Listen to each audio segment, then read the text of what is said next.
Hi, hello. Tamil Nadu அரசு ஒரு புதிய துறையிலிருந்து வந்திருக்கக்கூடிய பெர்மனன்ட் கவர்மெண்ட் ஜாப் பத்தி தான் நம்ம இந்த வீடியோல பார்க்க போறோம்.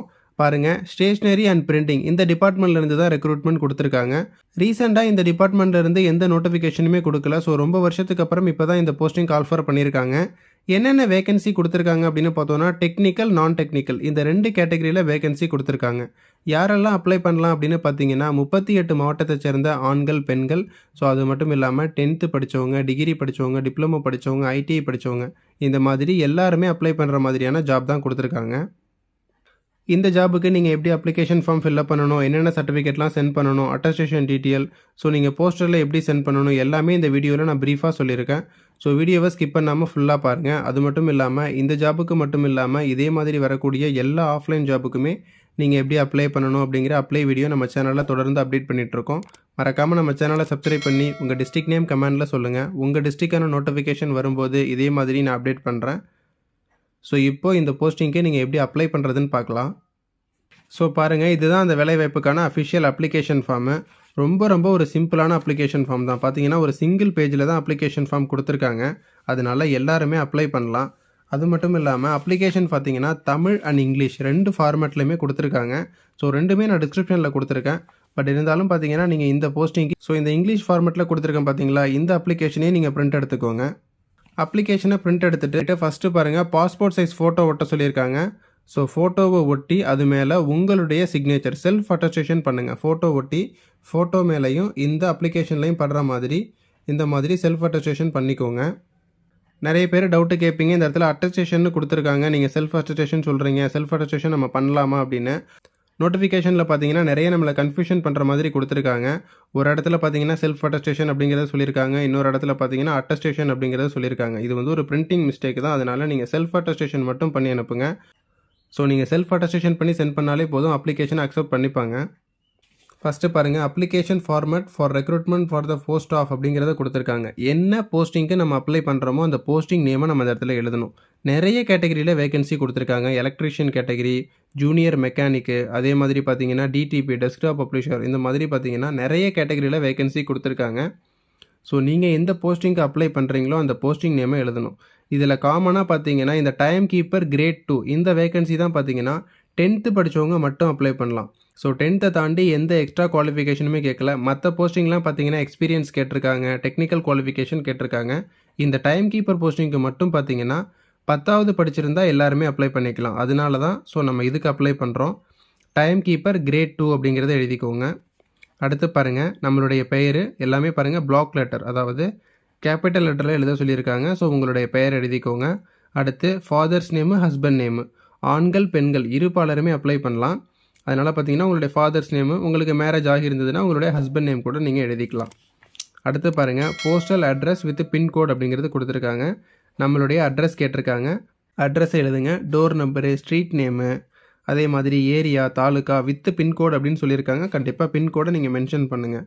நெக்ஸ்ட்டு பார்த்தோன்னா எஸ்எஸ்எல்சி மார்க் ஷீட்டில் இருக்கிற மாதிரி நம்மளுடைய டேட் ஆஃப் பர்த், வயது கேட்டிருக்காங்க. ஸோ தற்போதைய உங்களுடைய வயதை போட்டுக்கோங்க. அதே மாதிரி உங்களுடைய டேட் ஆஃப் பர்த்தை என்ட்ரு பண்ணிக்கோங்க.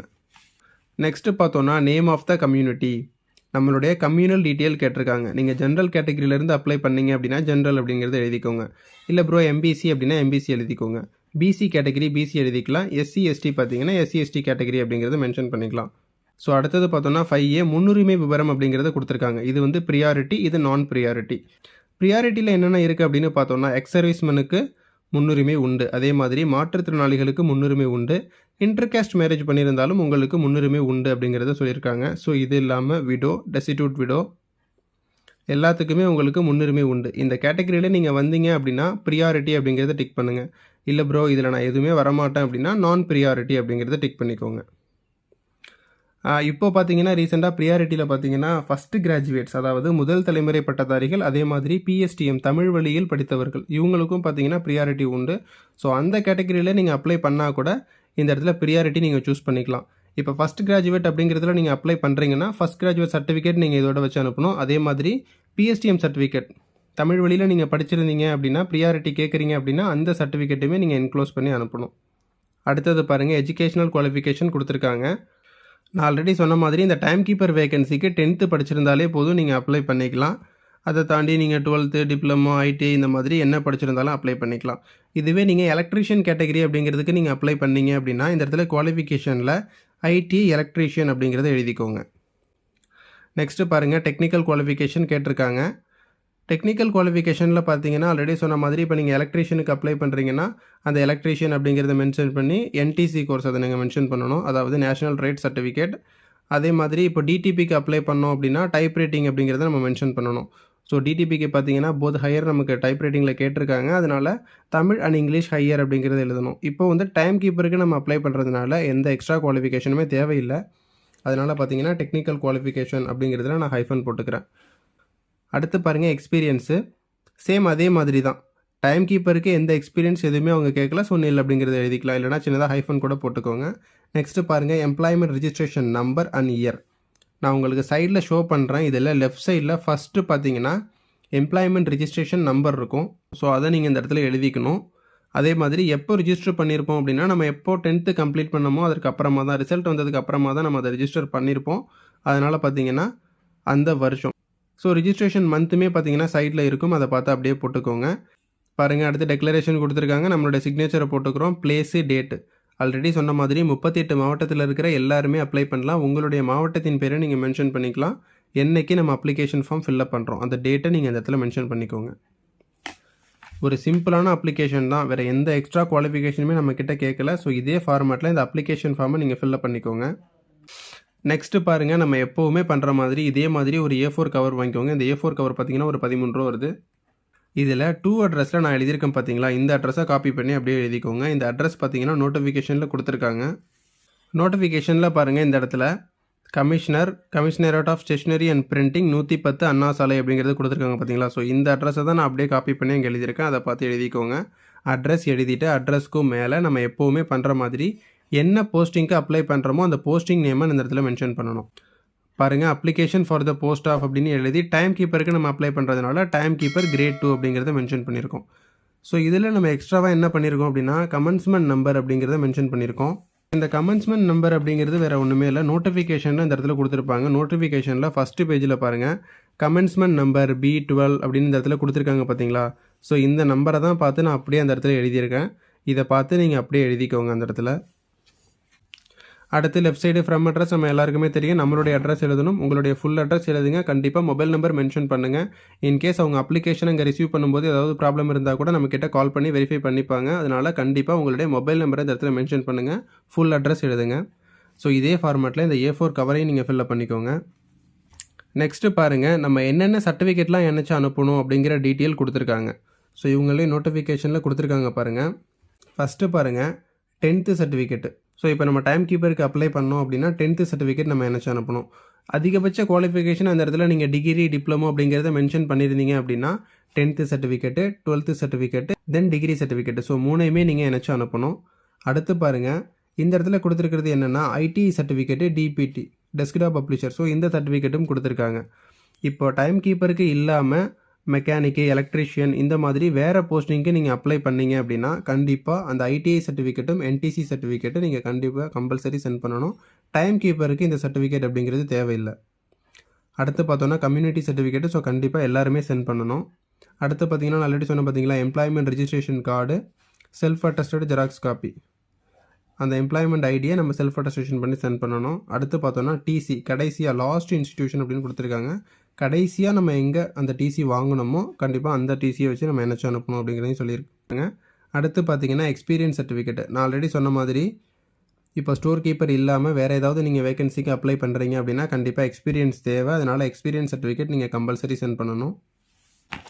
ஸோ இந்த சர்டிஃபிகேட் இல்லாமல் அட்ரஸ் ப்ரூஃபுக்காக ஓட்டர் ஐடி, ஆதார் கார்டு கேட்டிருக்காங்க. ரெண்டுமே நீங்கள் சென்ட் பண்ணலாம், இல்லைனா ஏதாவது ஒன்று கூட சென்ட் பண்ணலாம். அடுத்தது பார்த்தோன்னா ப்ரியாரிட்டி சர்டிஃபிகேட். ஆல்ரெடி சொன்னோம் பார்த்தீங்களா, அந்த இடத்துல ப்ரியாரிட்டி அப்படிங்கிறத நீங்கள் டிக் பண்ணீங்க அப்படின்னா உங்களுடைய டிசபிள்டு சர்டிஃபிகேட்டு, இல்லைனா டெசிடியூட் விடோ, அதே மாதிரி ஃபஸ்ட்டு கிராஜுவேட் நீங்கள் டிக் பண்ணியிருந்தீங்கன்னா ஃபஸ்ட்டு கிராஜுவேட்டு, பிஎஸ்டிஎம் அப்ளை பண்ணியிருந்தீங்கன்னா பிஎஸ்டிஎம் சர்டிஃபிகேட், இந்த மாதிரி இந்த எல்லா சர்டிஃபிகேட்டையுமே எனக்கு அனுப்ப சொல்லியிருக்காங்க. ஸோ எல்லா சர்டிஃபிகேட்லையுமே ஜெராக்ஸ் எடுத்துகிட்டு இந்த பாட்டமில் ஸோ இந்த இடத்துல செல்ஃப் அட்டஸ்டட் அப்படின்னு எழுதுங்க. செல்ஃப் அட்டஸ்டட் அப்படின்னு எழுதி ஸோ உங்களுடைய கையெழுத்தை போட்டு சென்ட் பண்ணுங்கள். நம்ம ஒரு கெசட்டட் ஆஃபீஸர்கிட்ட கையெழுத்து வாங்கணும் அப்படிங்கிறதெல்லாம் கிடையாது. ஏன்னா நோட்டிஃபிகேஷனில் நான் ஆல்ரெடி சொன்ன மாதிரி எல்லாமே மாற்றி மாற்றி கொடுத்துருக்காங்க. ஒரு இடத்துல பார்த்தீங்கன்னா செல்ஃப் அட்டஸ்டேஷன் அப்படிங்கிறத கொடுத்துருக்காங்க. இன்னொரு இடத்துல பார்த்தீங்கன்னா அட்டஸ்டேஷன் அப்படிங்கிறத கொடுத்துருக்காங்க. ஸோ நீங்கள் செல்ஃப் அட்டஸ்டேஷன் பண்ணி அனுப்புனாலே போதும், கண்டிப்பாக உங்களுடைய அப்ளிகேஷனை அக்செப்ட் பண்ணிப்பாங்க. ஸோ உங்களுடைய அப்ளிகேஷன் ஃபார்மு இவங்க கொடுத்துருக்காங்க பார்த்தீங்களா, இந்த எல்லா சர்டிஃபிகேட்டுக்குமான ஜெராக்ஸு. ஸோ எல்லாமே மறக்காமல் செல்ஃப் அட்டஸ்டேஷன் பண்ணிக்கோங்க. அப்ளிகேஷன் ஃபார்ம் எல்லாமே சேர்த்து இந்த இடத்துல சின்னதாக பின் பண்ணிக்கோங்க. பின் பண்ணிவிட்டு நம்ம இந்த A4 கவருக்குள்ளே வச்சு சென்ட் பண்ண போகிறோம். ஸோ இதே மாதிரி இந்த A4 கவருக்குள்ளே வச்சு சென்ட் பண்ணலாம். உங்கள் எல்லாருக்குமே இன்னொரு டவுட் இருக்கும், self addressed cover acknowledgement card அப்படிங்கிறது ரெண்டுமே நம்ம வைக்கணுமா அப்படின்னு. இந்த நோட்டிஃபிகேஷனில் செல்ஃப் அட்ரஸ்ட் கவரும் அவங்க கேட்கல, அதே மாதிரி அக்னாலஜ்மெண்ட் கார்டு அப்படிங்கிறதும் அவங்க கேட்கல. ஸோ அதனால் நீங்கள் சென்ட் பண்ணலாம், பண்ணாமலும் இருக்கலாம். ஸோ என்னைக்கு வரைக்கும் நமக்கு டைம் கொடுத்துருக்காங்க அப்படின்னு பார்த்தீங்கன்னா ஜனவரி 31, அதாவது இந்த மாதம் லாஸ்ட் வரைக்கும் நமக்கு டைம் கொடுத்துருக்காங்க. அப்ளிகேஷனை நீங்கள் register post, normal post, speed post இந்த மாதிரி எந்த ஃபார்மேட்டில் வேணாலும் சென்ட் பண்ணிக்கலாம். பட் பார்த்தீங்கன்னா 31ஆம் தேதிக்குள்ளே அவங்க ரிசீவ் பண்ணுற மாதிரி அப்ளிகேஷனை சென்ட் பண்ணுங்கள். ஸோ அதற்கு அப்புறமா அப்ளிகேஷன் போனதுன்னா கண்டிப்பாக ரிஜெக்ட் பண்ணிடுவோம் அப்படிங்கிறத மென்ஷன் பண்ணியிருக்காங்க. ஸோ இந்த நோட்டிஃபிகேஷனை பொறுத்த வரைக்கும் அவ்வளோதான், நீங்கள் அப்ளிகேஷனை சென்ட் பண்ணிடலாம். ஸோ வீடியோ ரொம்ப லென்த்தாக இருக்கிறதுனால இதற்கான குவாலிஃபிகேஷன், யார் யாரெல்லாம் அப்ளை பண்ணலாம், கம்யூனல் டீட்டெயில்ஸ் எல்லாமே பார்த்தீங்கன்னா நான் பார்ட் 2 வீடியோவில் சொல்கிறேன். இந்த ஜாபுக்கு அப்ளை பண்ணுறதுல உங்களுக்கு ஏதாவது டவுட் இருந்தாலும் கீழே கமெண்ட் செக்ஷனில் சொல்லுங்கள், நான் ரிப்ளை பண்ணுறேன். மறக்காமல் இந்த வீடியோ உங்கள் ஃப்ரெண்ட்ஸுக்கு ஷேர் பண்ணுங்கள். தேங்க்ஸ் ஃபார் வாட்சிங்.